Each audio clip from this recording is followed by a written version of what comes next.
Welcome, in front of me is a OPPO Find X2 Pro, and today I will show you how to insert SIM card into this phone. Now, before we get started, you will need to get one of these, a SIM eject tool. You can provide it with the device in the box so you can get it from there, or you could just use a paper clip if you don't feel like looking for it. So, once you have one of those, you want to pop out the tray, which is located on the bottom of the device. Let me just quickly lock it, there we go. As you can see right over here. Now, the insert for it, as you can see, there is two different ones. This is a microphone. This is the insert for the tray. So it's part of the tray.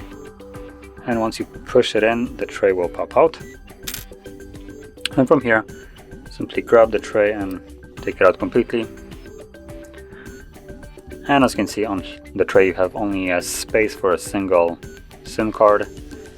So place it like so with the chip towards the outside, and then insert it back into the device.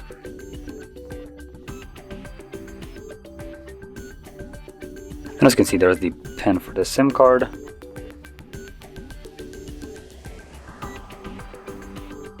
And there we go. So that is how you would insert the SIM card into this device. And if you found this very helpful, don't forget to hit like, subscribe, and thanks for watching.